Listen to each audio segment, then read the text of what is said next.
नमस्ते साथियों।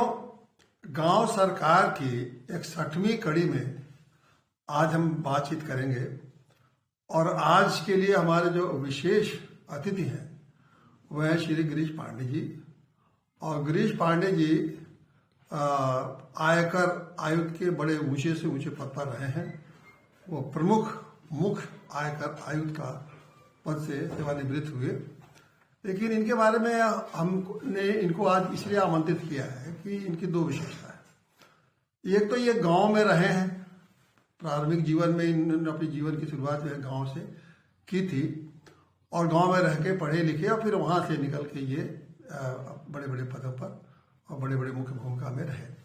साथ ही साथ ये लेखक भी हैं, कवि भी हैं और गाँव में के बारे में भी इनके बहुत सारी रचनाएं हैं। तो ये गाँव को अच्छी तरह से समझते हैं और सेवा के काल भी ऐसा नहीं है कि इन्होंने गांव छोड़ दिया, गांव जाते रहते हैं। तो एक तरह देखा जाए कि देश की जो 70 साल की आज़ादी के समय से ही जो 75 साल देश की आज़ादी को रहा तब से ये भारत को देख रहे हैं, गांव को देख रहे हैं। तो इसलिए गांव के सरकार के बारे में इनसे बात करने से हम लोग को बहुत सारी वो चीज़ें ज्ञात होगी जो हम समझते हैं कि इन लोगों के लोग जो कि समाज के विभिन्न क्षेत्रों में काम कर रहे हैं उनके नज़रिए से अगर हम गांव को देखें तो जैसे मैंने कहा कि पहले आपसे कि मैं समाज के हर वर्ग के लिए से समाज के हर क्षेत्र में जो कार्य कर रहे हैं वो लोग गांव के बारे में क्या धारणा रखते हैं और गांव की सरकार के औचित्य को कहाँ तक वो समझते हैं और यह लगता है कि उनको जो वर्तमान व्यवस्था जो ग्राम पंचायत की है यही उपयुक्त व्यवस्था है। तो इस संबंध में तमाम पहलुओं पर हम बातचीत करेंगे। तो अब मैं पांडे जी से ये सवाल पूछता हूँ कि पांडे जी ये बताइए कि आप तो प्रारंभिक जीवन में गांव में रहे हैं और गांव में आपने शिक्षा दीक्षा भी बहुत कुछ स्तर तक की है, कहाँ तक ये आप बताइएगा। उसके बाद आप देश की आज़ादी के 75 साल हो गए और इसमें गांव में शुरू से लेकर अब तक क्या आपको बदलाव लगता है कि क्या बदलाव हुआ है? हाँ, नमस्कार श्रोताओं और पांडे जी आपको नमस्कार है और धन्यवाद भी है कि आप इतना अच्छा कार्यक्रम चला रहे हैं गांव की सरकार के लिए।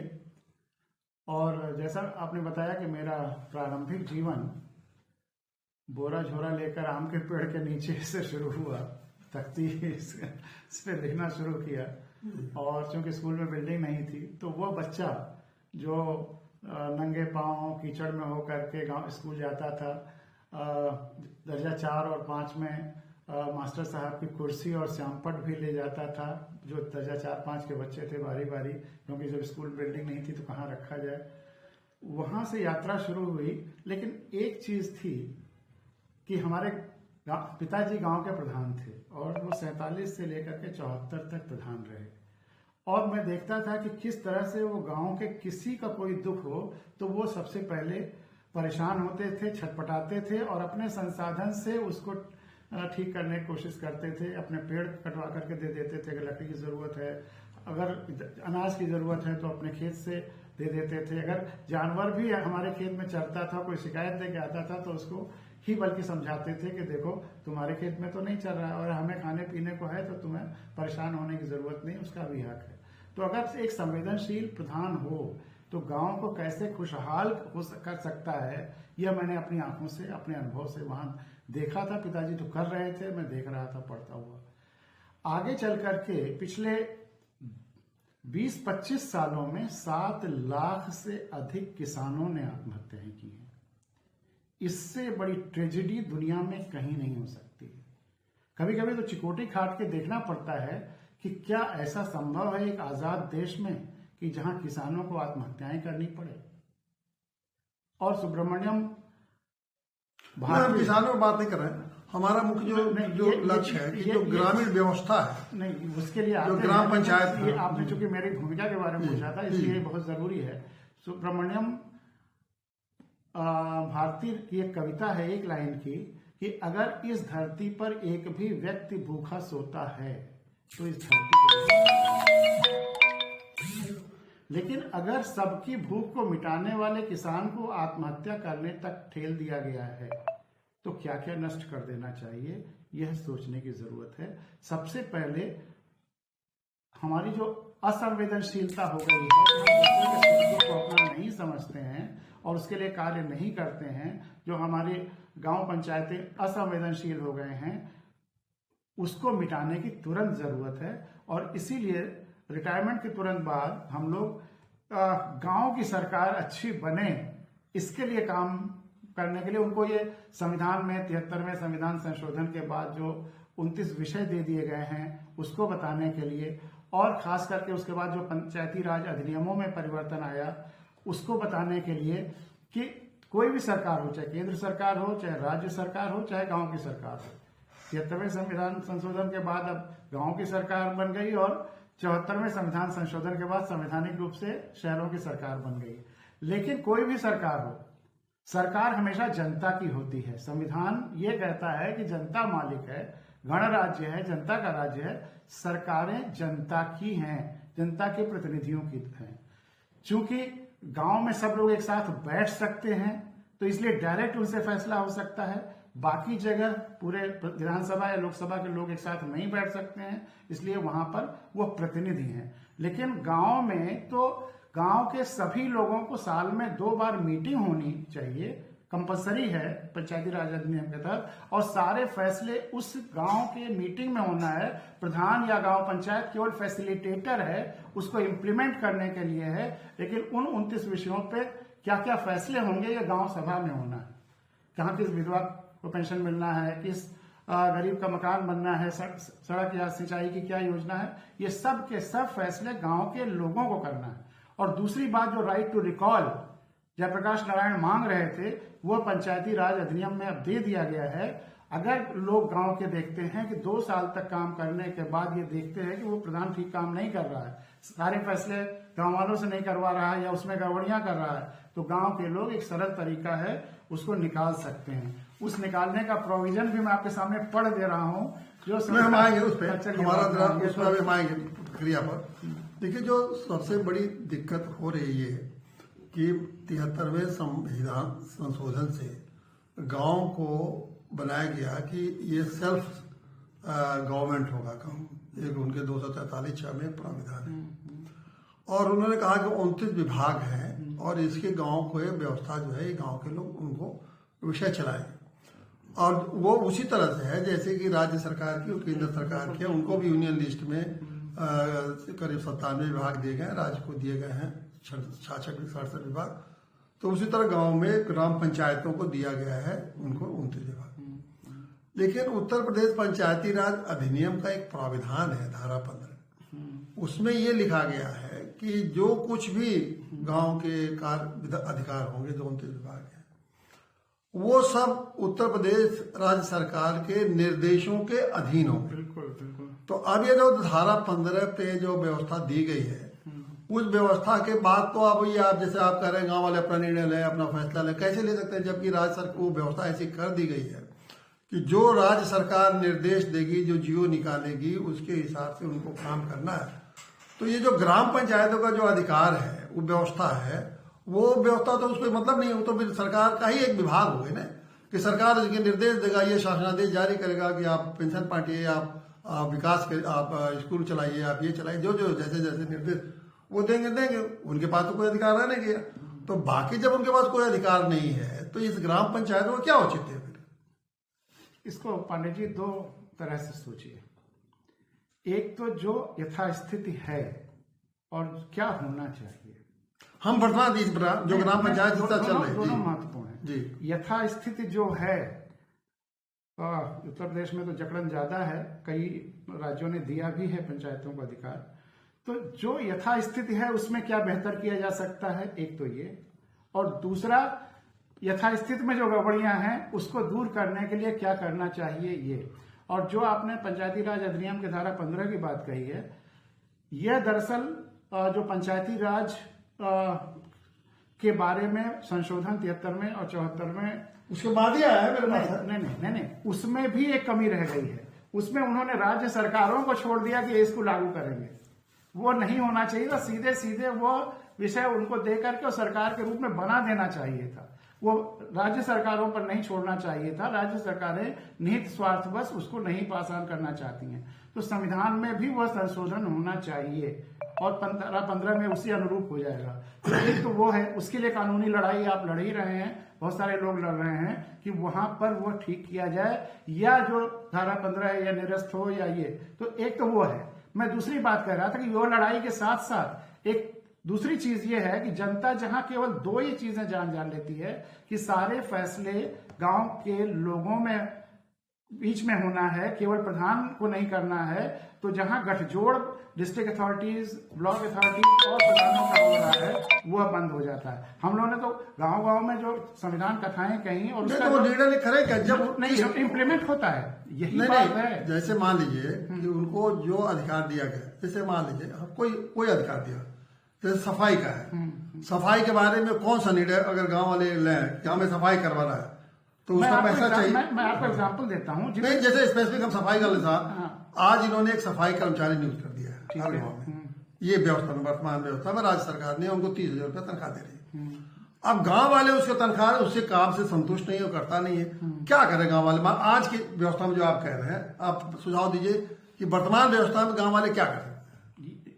ये एग्जाम्पल है, तो वह अगर गांव के सारे लोग इकट्ठे होकर के ये तुल जाएं कि यह सफाई कर्मचारी बदला जाएगा, तो सफाई कर्मचारी बदला जाएगा। तो शिकायत हुई ना, उनके पावर नहीं है ना, शिकायत हुई, शिकायत करेंगे, वो आंदोलन करेंगे। मैं कह रहा हूँ उनके जब सफाई का पावर उनके पास खुद है। मैं आपको कहाँ रोक रहा हूँ कि इसको कोर्ट से ना चेंज कराइए या इसको ना चेंज कराइए, वो चेंज तो होना चाहिए, लेकिन जब तक नहीं चेंज होता है तब तक क्या सोते रहें, तब तक काम ना करते रहें, या जो एग्जिस्टिंग प्रोविजंस है उसको ना बताएं। मेरा एग्जाम्पल सुनिए, हमारी संविधान कथा वहां नौगढ़ में कॉलेज में हुई थी, और जहां जहां संविधान कथाएं होती हैं, ये तीनों स्तरों पर लोग नीति निर्देशक तत्वों के आधार पर काम हो, ये उसका महत्वपूर्ण बिंदु है।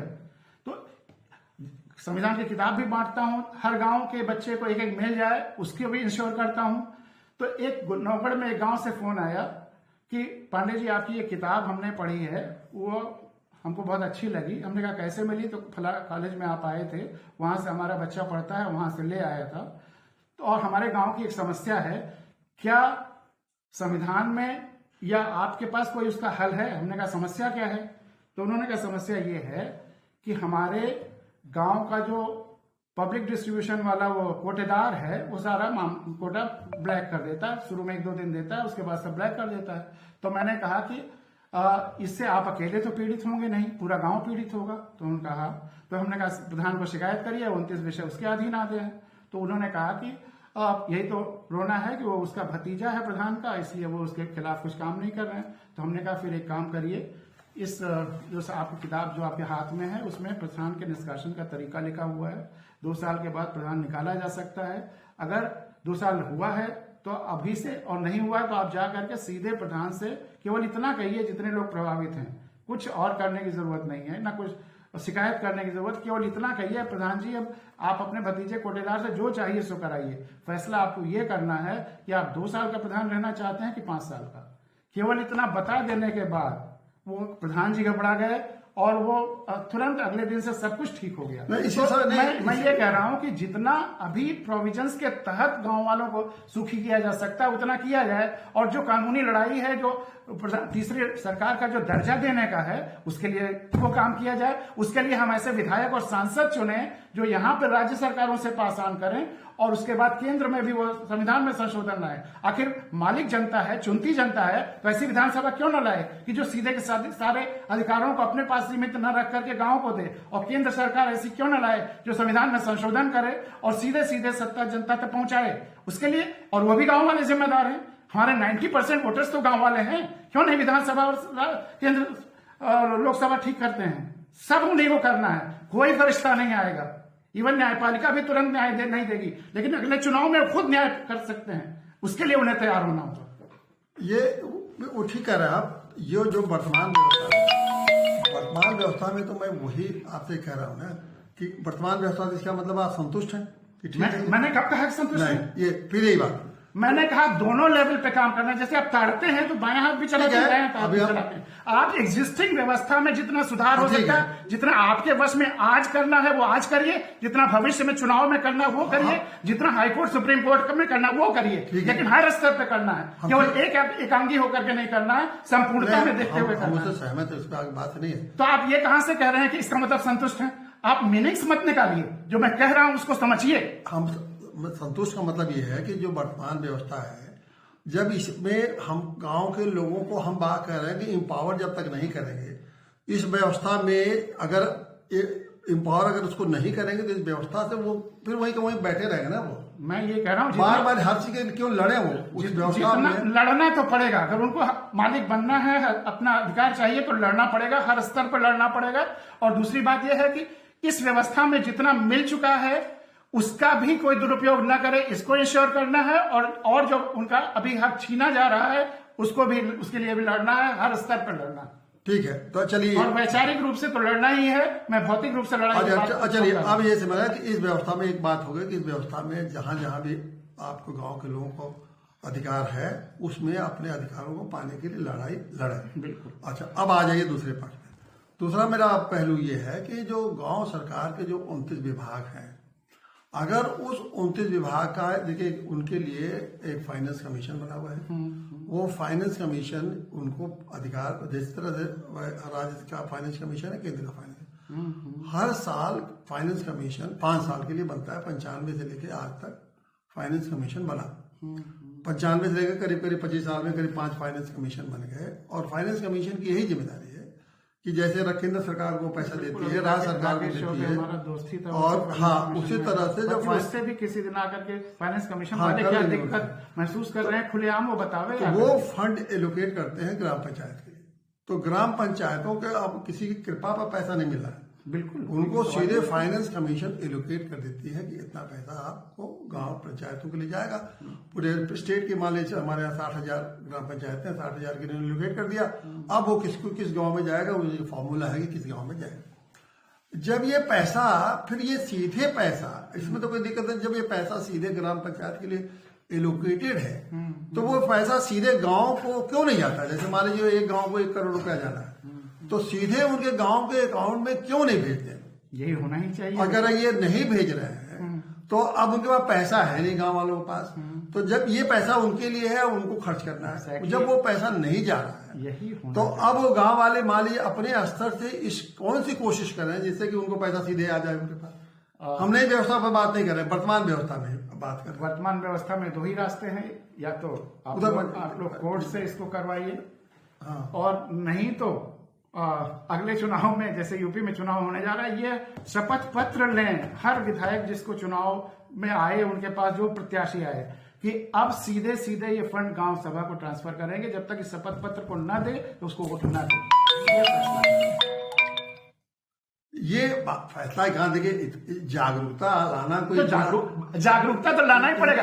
हवा में कुछ नहीं होगा, बैठे बैठे हमारे आपके यहाँ बात करने से कुछ नहीं होगा। तो हमको गांव गांव जाकर के समझाना होगा, और हम अपना समय ज्यादातर वहीं दे रहे हैं। नहीं, हम लोग तो गांव वाले को अभी, गांव वाले तो अभी कुछ जान ही नहीं रहे ना। नहीं जान रहे हैं, जहाँ 200 से ज्यादा गाँव में जहाँ पर लोग जान गए वहाँ परिवर्तन की गंगोत्री शुरू हो गई है। नहीं कर रहा, आपके प्रयासों को हम नहीं कर रहे। नहीं तो ये प्रयास हर गाँव में होना चाहिए। जैसे प्रयासों बात हम नहीं कर रहे, ये तो गांव के लोग अभी पहले तो यही नहीं जानते हैं कि गांव में, अभी पूछिए किसी से फाइनेंस कमीशन के बारे में कि फाइनेंस कमीशन ने कितना पैसा दिया है आपको, ये भी नहीं पता है।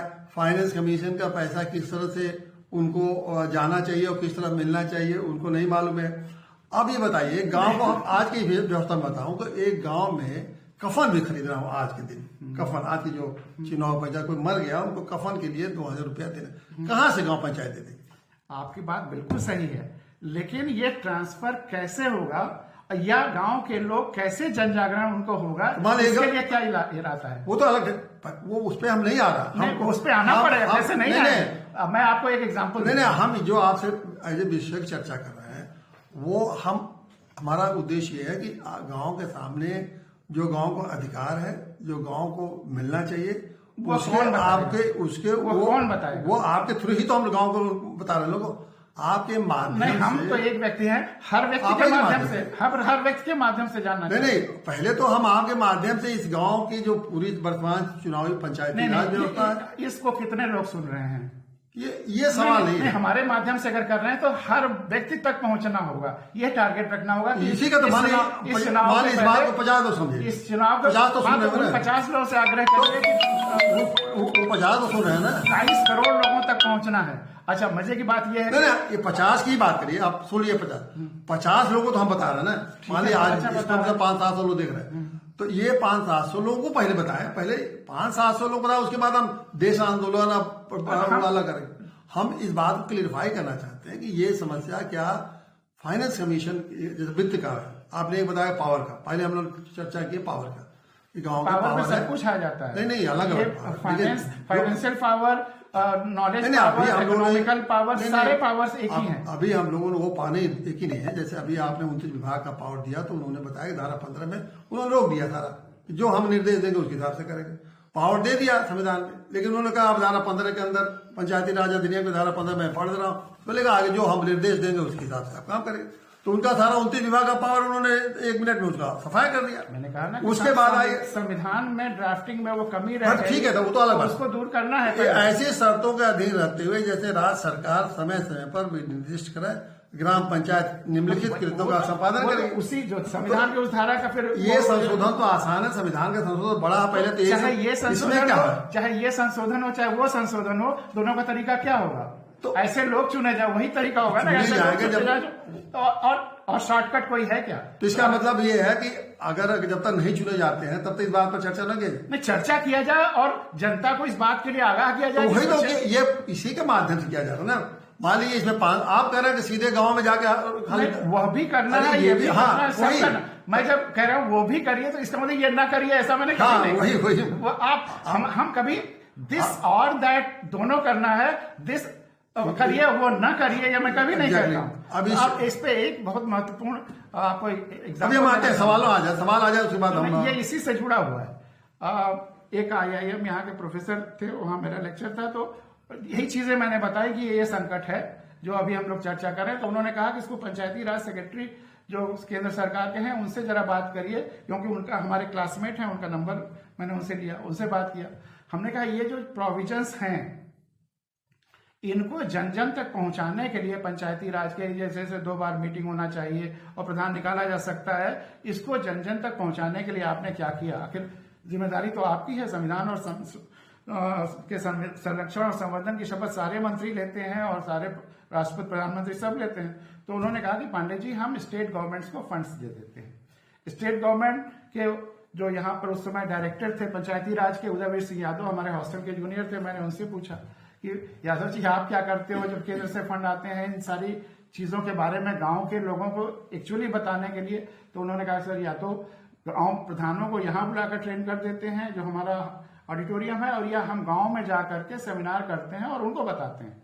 तो हमने कहा अब ये बताओ कि कौन सा ग्राम प्रधान वहां जाकर के गांव को वालों को बताएगा कि तुम हमको निकाल सकते हो अगर हम गलत काम करते हैं? तो ये जनता को बताने की जगह पे कुछ लोगों को जो वेस्टेड इंटरेस्ट वाले हैं उन्हीं को बता करके अपनी हिस्ट्री कर लेते हैं। ये हर आदमी को पता है कि प्रधान के खिलाफ नो कॉन्फिडेंस मोशन आ सकता है। ये कोई हर आदमी को पता है, हर गाँव के हर गांव हाँ वो मेरे किसी गांव में गांव का मतलब ये है कि जैसे प्रधान है तो जो प्रधान हारा वो प्रधान है, सबको मालूम है। हारा प्रधान भी नहीं बताता है, जनता को शक्ति कोई नहीं देना चाहता, हारा और जीता अल्टरनेट करना चाहता। नो कॉन्फिडेंस मोशन के बारे में सबको पता है कि अगर नहीं करेंगे तो नो कॉन्फिडेंस। आप मेरे साथ कम से कम 10 गाँव अननोन चलिए और उसके बाद पूछ लीजिए कि क्या क्या किया जा सकता है। हटाने का नहीं, और नो कॉन्फिडेंस मोशन की बात करेगा सब जानते हैं। नो कॉन्फिडेंस अविश्वास प्रस्ताव सबको मालूम है। सबको अगर मालूम है ये आप सोच के बैठे हैं तब तो मुझे कुछ नहीं उस पर इन चीजों पर हम ग्राउंड रियलिटी की बात कर रहे हैं। आसपास में किसी गांव में चलिए मेरे साथ, यही लखनऊ के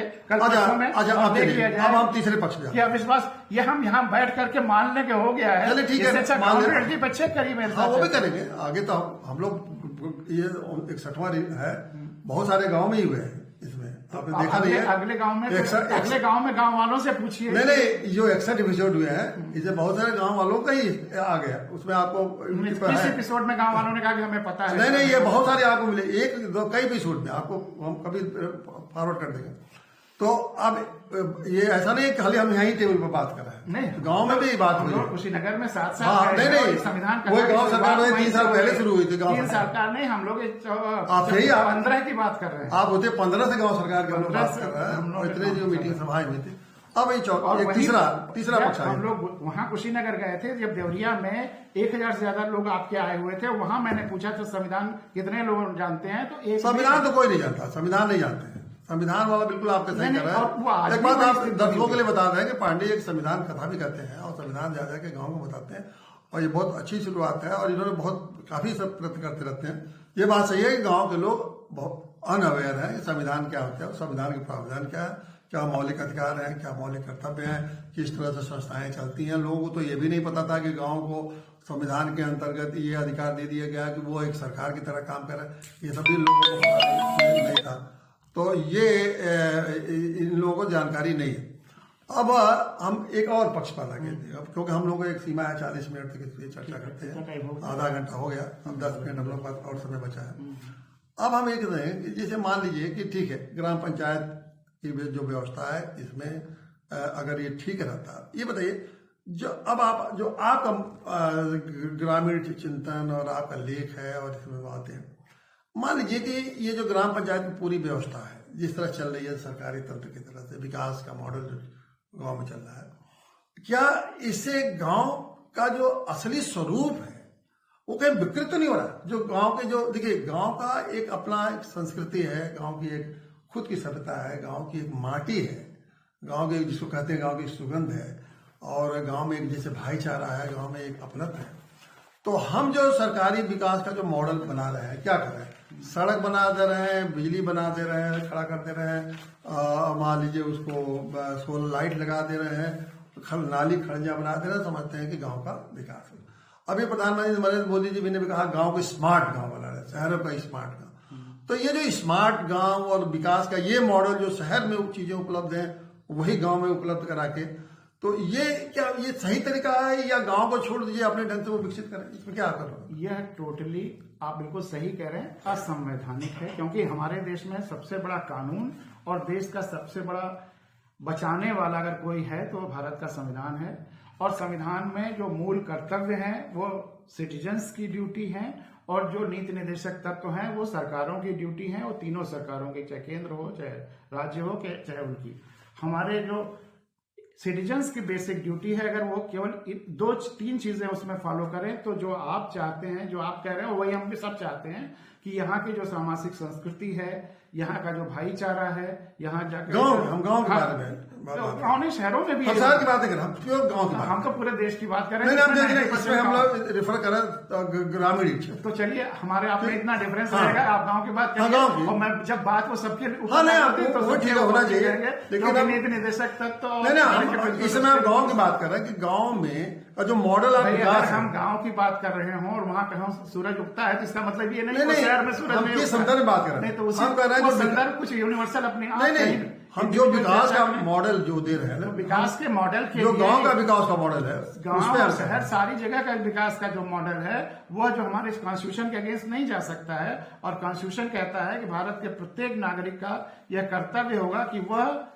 हमारी सामाजिक संस्कृति की गौरवशाली परंपरा का महत्व समझे और उसका परिरक्षण करे, भारत के सभी लोगों में समरसता और समान भ्रातृत्व की भावना का निर्माण करे, जो धर्म, भाषा और प्रदेश या वर्ग पर आधारित सभी भेदभाव से परे हों, और व्यक्तिगत और सामूहिक गतिविधियों के सभी क्षेत्रों में उत्कर्ष की ओर बढ़ने का सतत प्रयास करे एकजुट होकर के, ताकि राष्ट्र या गांव निरंतर अपने प्रयत्न और उपलब्धि की नई ऊंचाइयों को छू ले।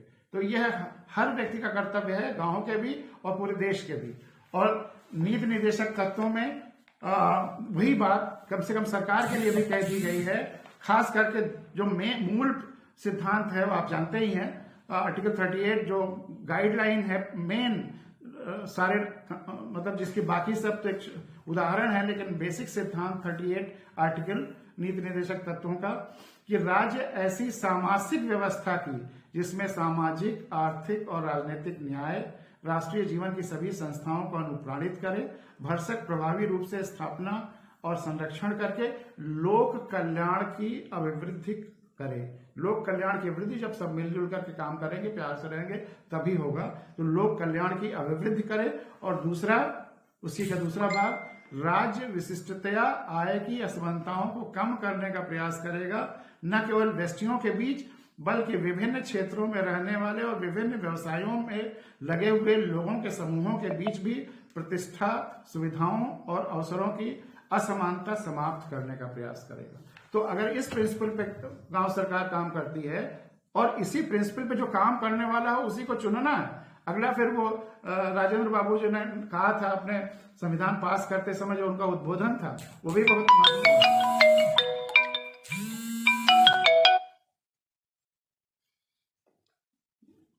तो उसी अब हम आगे चले, ठीक है। तो ये हमारा स्पेसिफिक ये सवाल था कि ये अगर आप किसी भी गांव को जब आप स्मार्ट बना देंगे, तो स्मार्ट गांव का भी आपकी कोई अवधारणा है ना। तो वो जो स्मार्ट बनाने की अवधारणा है वो तो राज्य सरकार की अवधारणा होगी या केंद्र सरकार की होगी। मोदी जी ने कहा कि हमें गांव को स्मार्ट बनाना है, तो उनका एक अवधारणा होगी। क्या मतलब उनका स्मार्ट?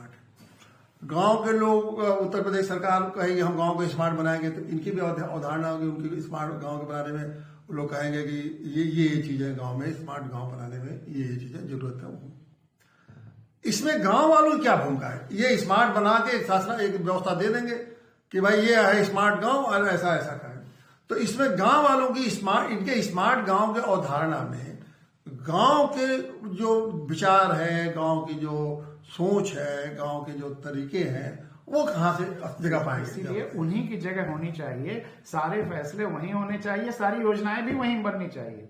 और उसका प्रोसेस भी है कि गांव पहले योजना बनाए, उसके बाद वो सब मिला जुला कर ब्लॉक में बने और फिर वो जिले में जाए। और तो योजना शुरुआत वहीं होनी चाहिए। तो वही तो कह रहे हैं, जो हो रहा है वो गलत हो रहा है, उसको सुधारने की जरूरत है। तो अब ये गांव वाले, तो आपके हिसाब से गांव कैसा होना चाहिए?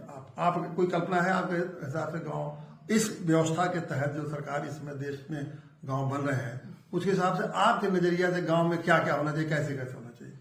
गांव का खाका कोई आपके प्राचीन गांव में तो आपने देखा गांव में क्या क्या था, आज के गांव में क्या होना चाहिए जो प्राचीन समय में बचपन के टाइम में था, और आज के गांव में क्या चीजें जो गायब हो गई है, जो आपके हिसाब से होना चाहिए? मैं संसाधनों का विरोध नहीं कर रहा हूं कि अगर सड़क हो गई, सोलर एनर्जी आ गई, आने जाने में जो बच्चे गिर जाते थे स्कूल जाते समय और साइकिल से चलते चलते, अगर संसाधन ठीक बने, वो भी टूटे फूटे नहीं कि जो तो ऐसे काम चलाऊ बन जाए बाद में खत्म हो जाए।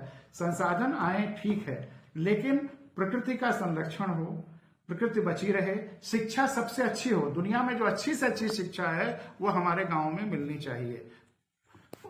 जो प्राचीन संस्कृति है उसको भी जोड़ता हुआ और जो मॉडर्न विज्ञान है उसको जोड़ता हुआ खेती की भी अच्छी शिक्षा है होनी चाहिए। वहां अच्छी से अच्छी शिक्षा, पर्यावरण की पूरी देखभाल, तालाबों की देखभाल और भाईचारा, यह सबसे कोर है। इसके अलावा और भी बहुत कुछ हो सकता है। नहीं, लेकिन सरकार के लोग कहते हैं कि गांव वाले एकदम भ्रष्ट हैं, गांव वालों को कोई जानकारी नहीं है, अज्ञानी है। अगर हम उनको सारा अधिकार गांव को दे देंगे, एक सवाल उठता है, तो गांव वाले सारा पैसा लूट लेंगे। गांव के लोगों को इसीलिए नहीं सब उनका अधिकार और पैसा दिया जा रहा है कि पूरी तरह से इस व्यवस्था का छिन्न भिन्न हो जाएगा और कोई व्यवस्था गांव में लागू नहीं होगा। इसके बारे में आप क्या कहते? जिसने कहा है वह कैसा है आपने सोचा नहीं? उनकी बात आप लेकर के, उन्हीं की बात, उनकी बात सरकार के लोग कहते हैं, कह रहे हैं, विधायक जो कह रहे हैं उनकी बात की चर्चा करने की भी जरूरत नहीं है। अगर आप अंधेरे पर चर्चा कर रहे हैं तो अंधेरे को प्रोपोगेट कर रहे हैं। जो करोड़ों अरबों खर्च करके चुनाव जीत रहा है वो गांव के लिए सोचेगा? नहीं, हम अधिकारियों के लिए कर रहे हैं। अधिकारियों चाहे जो चुने हुए जो बड़े बड़े हमारे अधिकारी, नहीं, जो अधिकारी भी उन्हीं की बात कर रहे हैं ना। सबसे बड़ी बात यह है कि हमारे साथ चलिए 200 गांव में जहां परिवर्तन हो रहा है इसी व्यवस्था में, अच्छे लोग जहां चुने गए हैं उनको चल के देखिए, उनका एग्जाम्पल दीजिए। केवल हम कीचड़ मथते रहें सारे समय तो उससे कीचड़ दूर नहीं होगा। हम अंधेरे को कोसते रहें तो कभी अंधेरा दूर नहीं होगा। एक दिया तो जलाइए, कहीं कुछ सफाई करिए, और जहां सफाई हो रही चल के देखिए और उसके बाद उसकी चर्चा करिए। उसी ने तो कह रहा ना कि तो चलिए हमारे साथ 200 गांव को मैं आपको दिखाता हूं। देखिए, वो उनका ये कहना है सरकार के सत्ता के लोग जो मैंने कहा सत्ता के लोगों की बात सुनने से क्या फायदा, जो करोड़ों अरबों रुपए खर्च करके चुनाव जीत रहे हैं वो सब के सब व्यवसायी हैं, वह जनता का भला और लोक कल्याण की बात नहीं कर रहे। अभी जो हम चुनाव जीतने वाली बात नहीं कर रहे, वो जुड़ा हुआ है, सब कुछ जुड़ा हुआ है। नीति निर्देशक तत्वों में यह है कि कंसंट्रेशन ऑफ वेल्थ नहीं होना चाहिए, और पिछले 60-70 साल में कितना कंसंट्रेशन ऑफ वेल्थ, अभी जो 1% के पास 70% आ गया है धन। नहीं, अभी जो ग्राम पंचायत व्यवस्था चला रहे हैं लोग जिले में ब्लॉक में, देखिए अभी व्यवस्था कहीं चला रहा है, कौन चला रहा है? गांव की व्यवस्था चला रहे हैं कि पहले पंचायत सेक्रेटरी हर गांव में है, उसके ऊपर एडीओ पंचायत है ब्लॉक में, उसके ऊपर जिले में पंचायत अफसर है, उनका एक विभाग है, उसके ऊपर यहाँ उत्तर प्रदेश में प्रदेश स्तर पर पंचायती निदेशालय है, उसके ऊपर प्रमुख सत्ता है प्रमुख सचिव की, उसके ऊपर मंत्री है। तो ये जो पूरे ग्राम की व्यवस्था है पंचायती व्यवस्था में, ये सारे लोग है ना, ये सारे लोग इस व्यवस्था को चला रहे हैं। इन लोगों का मानना है कि हम अगर गांव को अधिकार पैसा दे देंगे तो वो लोग लूट लेंगे इस पूरे व्यवस्था में। ये है ना जो तो ये इसमें नेता छोड़िए, नेताओं को तो अलग, अभी वो तो अलग बात करेंगे हम, इसमें नेता कहीं नहीं है, इसमें तो वो है एक सिस्टम जो हमारे देश में प्रदेश में बना हुआ है, और ये हर सिस्टम जो है पंचायती राज सिस्टम के हर इसी तरह हर विभाग बने हुए। आप कह रहे हैं नेता कहीं नहीं, ये सारी पोस्टिंग्स कौन करता है? मंत्री जी करते हैं, और मंत्री जी अगर करोड़ों अरबों खर्च करके वहां जीते हैं तो अपने इलेक्शन मंत्री जी किसी पंचायत अधिकारी को डिसमिस तो नहीं कर देंगे, निकाल तो नहीं देंगे, वो तो एक तरीका है। अगर आपको संपूर्ण परिवर्तन करना है तो जड़ों में जाना होगा, फुनगियों को नोचने से कुछ नहीं होगा। नहीं, ये पद गिनाने से कुछ नहीं होगा। नहीं, तो ये जो जनता को जागृत करना होगा, इसके अलावा कोई रास्ता नहीं। जनता सावधान रहे और जो उसके अधिकारों को छीन रहा है, हनन कर रहा है, उसको हटाए जब मौका मिले। इसमें किसी को हटा सकते, इसमें तो किसी को नहीं हटा सकते। आप अच्छे विधायक भर दीजिए, अच्छे सांसद भर दीजिए। अगर अच्छा सांसद क्या है, अगर ये विधायक भी अपने क्षेत्र का चुन लिया जनता ने, अब मान लीजिए हम जिस गांव में रहते हैं उस क्षेत्र की जनता, तो विधायक जी न पंचायत सचिव को हटा सकते हैं, एडीओ पंचायत को, सारे विधायक अच्छे सारे विधायक सरकार बना लो तो अलग बात है, तो उसी तरफ जाना, उसके अलावा कोई रास्ता नहीं है। तो बिना सरकार आपका मतलब है बिना केंद्र और राज्य सरकार में अच्छे लोगों को गए, ये अच्छे लोग नहीं, और या तो आप सुप्रीम कोर्ट से करा लें, हाई कोर्ट से करा लें, और ये वो दो एक ही रास्ता मतलब ये आपके कहने का मतलब है कि गांव सरकार तब तक नहीं बन सकती है। गांव सरकार जो बनी हुई है उसको और बेहतर किया जा सकता है, उसके लिए भी काम कर रहे हैं, लेकिन अगर आमूलचूल परिवर्तन की बात कर रहे हैं तो वहीं से होगा। हाँ, तो इसका मतलब आप कहने का मतलब है कि गांव सरकार की जो अवधारणा हम लोगों के दिमाग में है वो तब तक नहीं बन सकती है जब तक कि जो वर्तमान सरकार जिस रूप में चुन के आती है ये बनी रही। इन सरकारों को आप जब तक बदलेंगे नहीं तब तक वो तो अपनी कॉलोनीज मान रहे हैं गाँव को। हाँ ठीक है, ये मान है, तो जब तक ये अब ये है कि देखिए, और गाली अलग से दे रहे हैं आपके शब्दों में कि कह रहे हैं वो जाहिल हैं। अब एक आखिरी सवाल हम नहीं पूछ रहे, अब जो राजनीतिक लोग आएंगे, देखिए पूरी जो चुनाव जो गांव का जो व्यवस्था है, सारे राजनीतिक लोगों का तो वोट जो है ना, कोई वोट अपने बड़े बड़े सुधारों के लिए वैचारिक नहीं मांगता है, सिद्धांतों में नहीं मांगता। गांव के ही दुर्दशा के नाम पर जितने जो राजनीतिक पार्टियां हैं वोट मांगती हैं, तो वो तो गांव में कभी सुधार लाएंगे नहीं। तो जो राजनीतिक पार्टियां हैं वो गांव में कोई सुधार नहीं लाएंगे, क्योंकि गांव की समस्या ही उनको वोट दिलाने के लिए सबसे बड़ा सरल साधन। कहेंगे हम गांव में मुफ्त में ये चीज देंगे, गांव में मुफ्त में ये देंगे, गांव में मुफ्त में ये देंगे, तो उनसे तो उम्मीद है नहीं। अब अधिकारियों को हमने बता ही दिया कि अधिकारियों से उम्मीद है नहीं, नेताओं से चाहेंगे नहीं नेता, क्योंकि फिर उनकी राजनीति क्या रहेगी। जब गांव वाले खुद अपना काम सब करने लगेंगे तो इनकी राजनीति का तो कोई मतलब रह नहीं जाएगा, फिर कोई कहाँ राजनीति कहाँ करेंगे, तो ये भी नहीं चाहेंगे। तो इसके पहले मतलब अंतिम आपका कहना यही है कि हम लोगों को जन जागरण करके चुनाव में इस मुद्दे को लेकर गांव सरकार के लिए जनता वोट करे, ऐसे लोगों को ही वोट दे जो गांव सरकार के लिए शपथ लें कि हम ऐसा जाएंगे, हम सत्ता में जाएंगे तो गांव सरकार, यही आप कहना, बिल्कुल यही रास्ता। हाँ, तो ये रहा पांडे जी का। दिखे तमाम बातें हुई, ये बात पांडे जी और सभी लोग जो इनकी चिंता है वो सबकी चिंता है कि दिक्कत यह है कि वर्तमान जो पंचायती राज व्यवस्था है उसमें ग्राम पंचायतों को वो अधिकार नहीं है, जिससे कि वो जो संविधान की जो मंशा है, जैसा आपने देखा जब संविधान की पढ़ के भी बताया कि जो संविधान की जो मंशा है, जो संविधान के आदर्श है, जो संविधान का उद्देश्य है, उसका लक्ष्य है, वो इस वर्तमान पंचायती राज व्यवस्था से पूरा हो सके। और इसके लिए जरूरी है कि इस व्यवस्था को बदल के गांव सरकार का जो अवधारणा है उसको लाया जाए। लेकिन उसमें दिक्कत है कि उस अवधारणा को लाने के लिए वर्तमान न राजनीतिक लोग इसको चाहेंगे और न शारीरिक जो व्यवस्था है ये सरकारी तंत्र ये करेगा। गांव वालों की दिक्कत ये है कि इन सारी चीजों को वो लोग खुद गांव वाले अच्छी तरह से जानते नहीं है। पांडे जी ने एक संविधान सभा करके जा जाके गांव में बताते हैं कि ताकि इस चीजों को सब लोग जाने, और अगर जहां जागरूक होते हैं तो वहां जो वर्तमान व्यवस्था में है उसमें थोड़ा बहुत सुधार होता है, लेकिन बहुत सुधार होता है। इनका अनुभव है कि वहां जाने हैं कि इस वर्तमान व्यवस्था में सुधार होता है, लोग जागरूक होते हैं तो दबाव प्रेशर बिल्डअप है, लोग रोने लगते हैं। लेकिन मेरा ये कहना है कि हम बार बार दबाव क्यों बनाएं?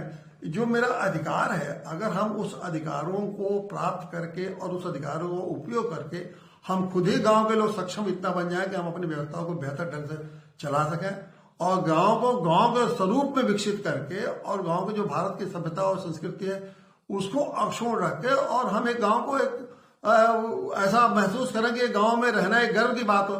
हम लोग तो कहते हैं गांव सरकार जब बनेगी तो गांव में स्वर्ग आएगा। गांव में स्वर्ग आएगा मतलब गांव में जीने का जो उत्साह स्वर्ग में होता है वो उत्साह गांव में भी जीने का उत्साह है। तो इसी तरह हम अगले बार फिर किसी और विषय से बात करेंगे। पांडे जी बहुत बहुत धन्यवाद। धन्यवाद पांडे जी, धन्यवाद।